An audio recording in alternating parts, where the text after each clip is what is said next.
اور اس بنیاد پہ بند کر دیے جائیں. اس کو تھوڑا سا بیک گراؤنڈ میں دیکھنا ہوگا. یہ اشتہار کا معاملہ تو سمجھ میں آ گیا. یہ بات تو میں سمجھانا لوگوں کو اس لیے چاہتا تھا کہ بہت سے لوگ یہ سوال کر رہے ہیں کہ بھائی اشتہار آپ کا حق تو نہیں ہے نا. مثال کے طور پر اگر یہ پانی کی بوتل بنانے والی کمپنی مجھے اشتہار نہیں دیتی, یہ اس کا حق ہے کہ وہ کس کو دینا چاہتی ہے کس کو نہیں دینا چاہتی.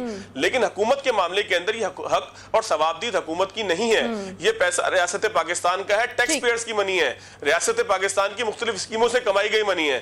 یہ جو ہے وہ عوام کے اندر اور خاص طور پہ جو سٹیک ہولڈرز ہیں ان کے اندر برابر حصہ بقدر جثہ کے حوالے سے تقسیم ہونی چاہیے. لیکن اس کو بند کیوں کیا گیا؟ میں اگر پیچھے جائیں, آج 1 مہینہ تقریباً ہونے کو ہے, سید طلعت حسین صاحب جو ہے نامور صحافی ہیں, پاکستان کے کسی تعارف کے محتاج نہیں, ان کو جو ہے وہ نیو نیوز نے جس وقت دعوت دی کہ آئیے آپ ہمارے پاس پروگرام کیجئے, انہوں نے اپنا پروگرام شروع کیا تو اس کے بعد مختلف حکومتی زوما جو ہے, میں یہاں پر نام اس لیے نہیں لے رہا کہ تھوڑی سی شرم باقی رہ جائے, لیکن شہباز گل صاحب اپنے آپ کو پتہ نہیں کیا سمجھ رہے ہیں. ان کو تو شاید میرا خیال ہے بتایا بھی نہیں جاتا کہ حکومت کیا فیصلہ کرنے جاتی ہے. ان کا کام یہی ہے کہ وہ میڈیا کے اوپر آئیں, سوشل میڈیا کے اوپر بس ٹویٹس کرتے رہے بیٹھے ہوئے. میرا خیال ہے اس کے علاوہ ان کا کوئی کام نہیں ہے.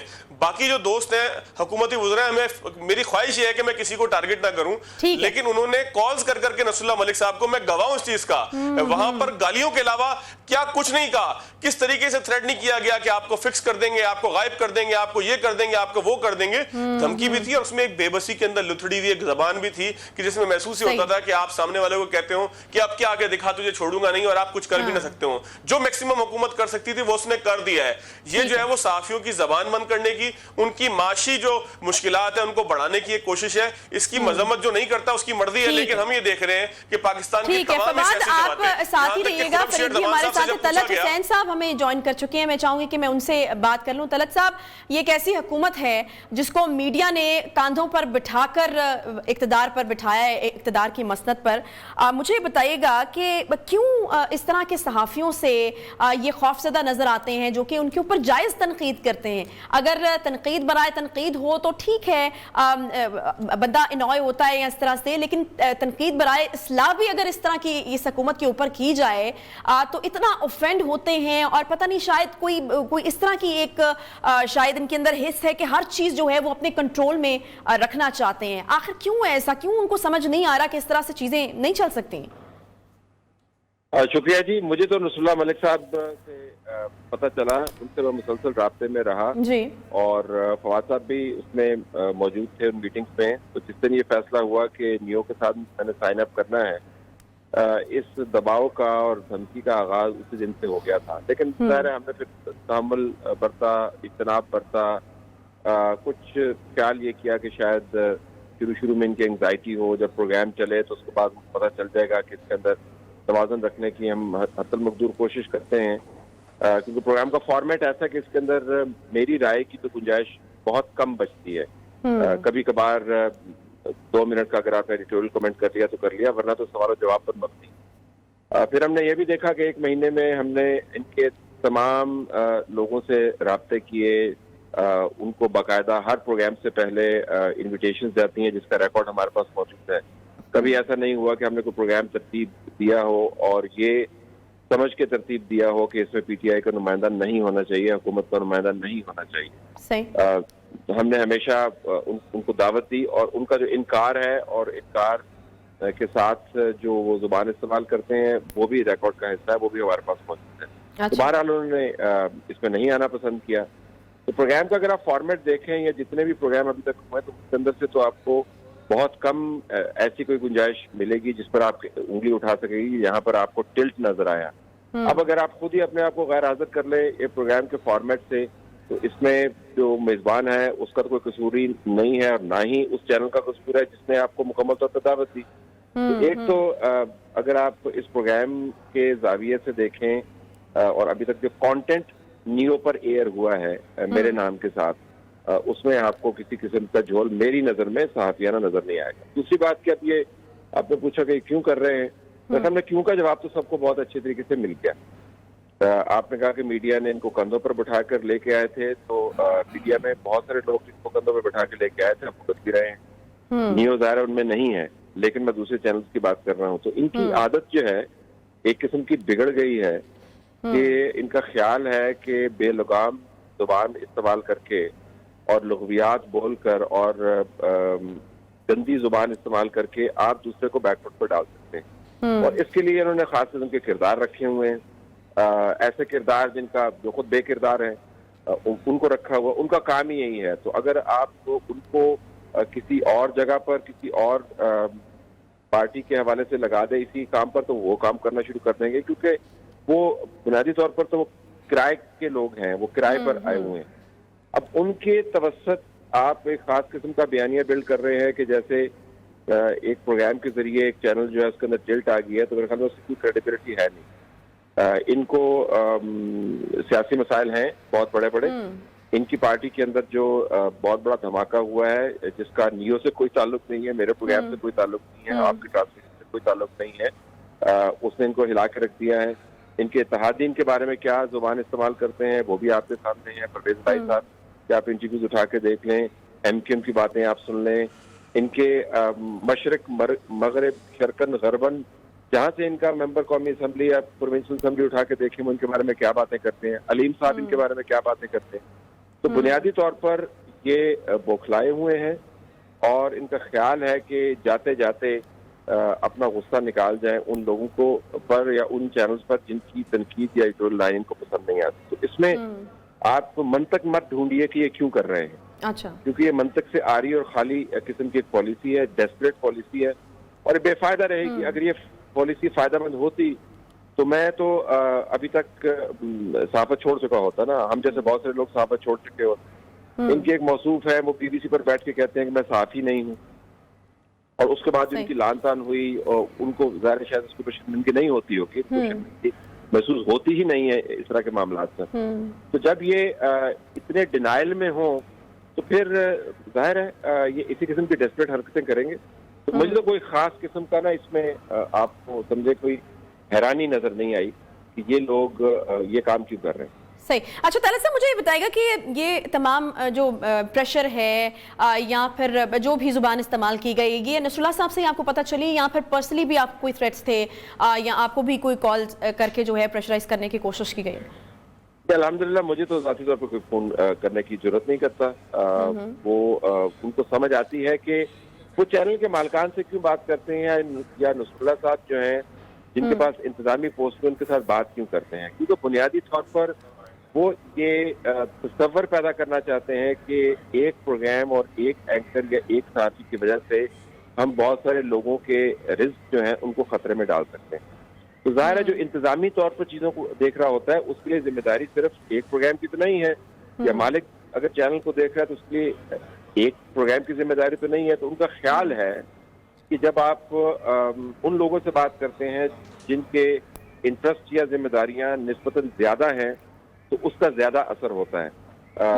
ٹویٹس کے اوپر بات کرتے ہیں تو میں نے نصر اللہ صاحب کو کہا کہ جو ٹویٹس کے اوپر اعتراض کرتا ہے ان کا تو سیدھا جواب ہے۔ نصر اللہ صاحب نے وہ بات پہنچائی بھی ان تک، ان کو بتایا بھی کہ یہ میرا پرسنل میڈیم ہے، یہ میرا پرسنل ٹویٹر اکاؤنٹ ہے، اس کا نیو سے کوئی تعلق نہیں ہے۔ نیو کی ذمہ داری اتنی ہی ہے جتنا میرے پروگرام کی ڈیوریشن ہے، اس میں جو بات ہوتی ہے اس کی نیو کی ذمہ داری ہے، اس میں کوئی جھول ہو تو آپ بتائیے۔ تو میرے خیال میں میرے ساتھ تو ایسا کوئی رابطہ نہیں ہے، لیکن میں اس کا آپ سمجھے کہ عینی شاہد ہی ہوں۔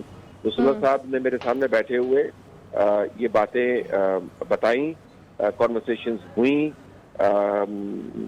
اور اس سے میں پتہ چلا کہ لوگوں کے نام موجود ہیں، میٹنگز کس وقت ہوئی، کہاں پر ہوئی، اس کے اندر کیا کہا گیا وہ موجود ہیں، اسلام آباد کے اندر ہوا، لاہور کے اندر ہوا، تو یہ تو ڈاکومنٹڈ ہے جی سارا۔ صحیح ہے، صحیح، یعنی یہ کسی وقت بھی جو ہے وہ پیش کیا جا سکتا ہے، کیونکہ شہباز گل صاحب جو ہے ٹویٹر پہ یہ کہتے ہوئے نظر آ رہے ہیں کہ جی جس کا بھی جو بھی ہے اس کا نام سامنے لے کر آئیں، اس کا نام بتائیں اور بتائیں کہ کون آپ کو دھمکا رہا ہے، کس قسم کی دھمکیاں دی جا رہی ہے۔ تو اس کا مطلب ہے طلعت صاحب ہم سب کچھ جو ہے وہ دکھا سکتے ہیں یا بتا سکتے ہیں، آن ریکارڈ ہے۔ ہمیں دیکھیں صحافت میں بھی ہمیں اس بات کی احتیاط کرنی چاہیے کہ آپ جہالت کا جواب نہیں دے سکتے۔ صحافت کا کام ہے اعداد و شمار کے ساتھ بات کرنا اور انسائٹ کے ساتھ بات کرنا۔ جو جاہل لوگ ہیں ان کے ساتھ الجھنا مقصود بالکل نہیں ہے۔ تو کوئی کیا آل فال بول رہا ہے اور اپنے کردار اور اپنے خاندانی پس منظر کے بارے میں وہ کیا بات کر رہا ہے، جن کے چہروں پر لکھا ہوا ہے کہ وہ کون لوگ ہیں، ان کی باتوں کی جواب تو میرے خیال میں ہمیں دینا ہی نہیں چاہیے، لیکن اگر کبھی ضرورت پڑی تو کافی ڈاکومنٹڈ ہے، وہ سامنے بھی لایا جا سکتا ہے۔ ٹھیک ہے، بہت شکریہ طلعت صاحب۔ فرید رئیس صاحب ہمارے ساتھ موجود ہیں، فواد احمد۔ ایک کوئکلی مجھے چھوٹا سا بریک لینا ہے، بریک کے بعد واپس آؤں گی تو مجھے فرید سے بھی ان کا ویو لینا ہے اس ساری صورتحال کے حوالے سے۔ بریک کے بعد واپس آتے، ساتھ رہیے۔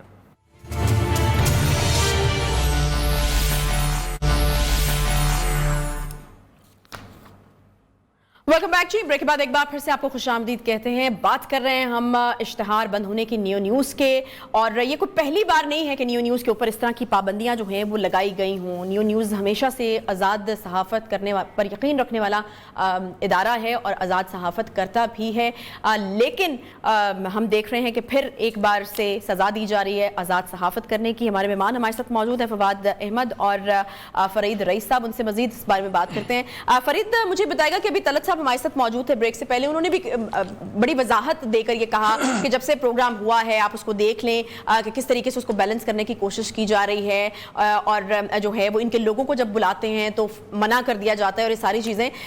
تو یہ ساری چیزیں تو ایک طرف ہیں جی، آپ اگر جتنی مرضی کوشش کر لیں، ایسا تاثر مل رہا ہے کہ شاید بات جو ہے وہ یہ نہیں ہے کہ آپ کے اوپر بیجا تنقید ہو رہی ہے تو آپ جو ہے اوفینڈ ہو رہے ہیں، بلکہ بات شاید اب انا کی ہے، انا کا مسئلہ بنا لیا گیا ہے کہ یہ بندہ جو ہے وہ نہیں چاہیے آپ کو اسکرین کے اوپر، جس کے اوپر پھر آپ اس حد تک جاتے ہیں کہ آپ چینل کو ڈیمیج کرنے پر آ جاتے ہیں۔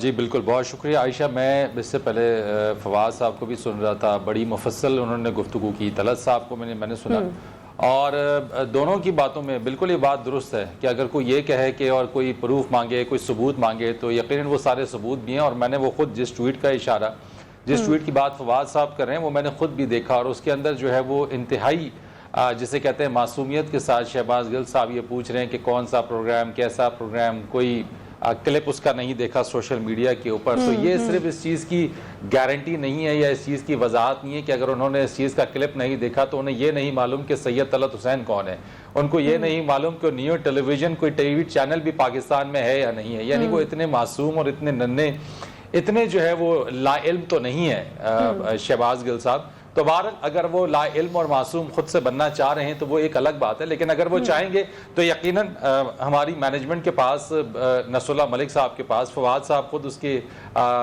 وٹنس رہے ہیں، طلعت صاحب، ان سب کے پاس وہ بات، وہ نام بھی موجود ہوں گے، وہ کہیں گے اگر وہ چاہیں گے تو نام بھی سامنے لے کر آ جائیں گے۔ لیکن جس طریقے سے طلعت صاحب نے بات کی ہے کہ ہر بار ہر دفعہ جو ہے وہ اس طرح کی بے تکی باتوں کا بھی جواب نہیں دیا جاتا ہے، اگر وقت اور موقع آئے گا تو اس کا بھی جواب دے دیا جائے گا۔ میں ایک بات پہ یقین رکھتا ہوں کہ کسی بھی معاشرے کے اندر اگر آپ بات کرتے ہیں آزادی صحافت کی، آپ بات کرتے ہیں فریڈم آف ایکسپریشن کے حوالے سے، اگر ریاست اور ریاست پہ حکمرانی کرنے والا یہ یقین رکھتا ہے کہ وہ جو کام کر رہا ہے وہ ریاست کی بہتری کے لیے کر رہا ہے، ریاست ٹیک آف کرنے کی پوزیشن کے اندر ہے، ریاست کے مسائل وہ بہتر انداز میں حل کر رہا ہے، اور ماضی میں اگر کسی نے وہ مسائل ریاست کے حل نہیں کیے اور وہ ریاست کے ان مسائل کو حل کر رہا ہے تو پھر اس کو ڈرنے کی کوئی ضرورت نہیں ہے۔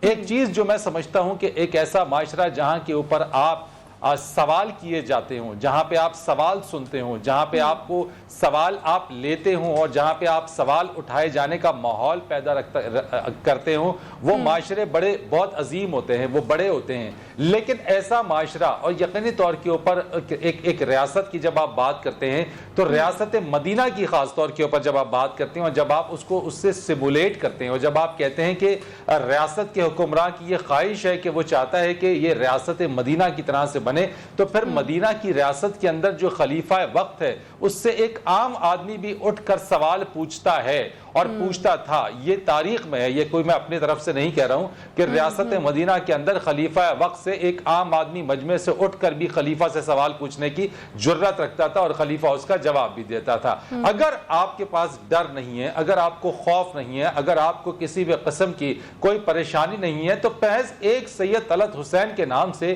اتنا ڈر اور خوف کیوں ہے؟ کیوں اتنی پریشانی ہے؟ کیوں اتنا دباؤ ہے؟ کیوں اس طریقے سے دباؤ ڈالا جا رہا ہے کہ آپ جناب پروگرام کو بند کر دیجئے؟ شرائط رکھی جا رہی ہیں کہ آپ جناب ان کو جو ہے وہ سیٹ اسائیڈ کر دیجئے اور اس کے بعد آپ اشتہارات لے لیجئے۔ فواد صاحب نے بات بالکل درست کی ہے کہ میں صرف اشتہار کا معاملہ نہیں ہے، اور میں اس سے ایک اسٹیپ آگے بڑھ کے بھی جاتا ہوں۔ یہ معاملہ صرف ایک ٹی وی چینل کا نہیں ہے. میں یہ بات بار بار کہتا ہوں کہ اگر آج کو یہ صرف یہ سمجھتا ہے کہ اگر نیو ٹی وی اس طرح کے دباؤ کا سامنا کر رہا ہے, اگر نیو ٹیلی ویژن کی مینجمنٹ کو اس طرح کے پریشر کا سامنا ہے, تو باقی یہ مت بھولیں کہ کل کو ان کے ساتھ بھی کسی نہ کسی صورت یا کسی نہ کسی شکل کے اندر اس طرح کے دباؤ آئیں گے. یہ وہ موقع ہے جبکہ کوئی بھی ایک کو اکیلا نہ چھوڑے, بلکہ اس دباؤ کے اندر سب کو ایک ساتھ مل کر بالکل یہ ایک ایسا ٹائم ہے کہ جب یونٹی جو ہے وہ بہت زیادہ ضروری ہے. بہت شکریہ. فرید رئیس ہمارے ساتھ موجود تھے. فواد احمد اگلے گھنٹے میں پھر ہمیں جوائن کریں گے, لیکن میں یہ بات بالکل واضح کر دینا چاہتی ہوں کہ پہلے بھی نیوز جو ہے وہ جابرانہ صحافت کے خلاف تھا, اور اب آئندہ آگے بھی رہے گا. ہم ہمیشہ سے آزاد صحافت کے اوپر یقین رکھتے ہیں, اور یہ ہمارا حق ہے, اور ہم اس کو آگے بھی استعمال کرتے رہیں گے. ایک چھوٹا سا ہم بریک لیں گے. بریک کے بعد جب واپس آئیں گے تو بات کریں گے عدم اعتماد کی تحریک پر. کیا ہو رہا ہے, کس طریقے سے حکومت پلان کر رہی ہے یا پھر اپوزیشن کوششیں کر رہی ہے. ایک بریک کے بعد ساتھ رہیے.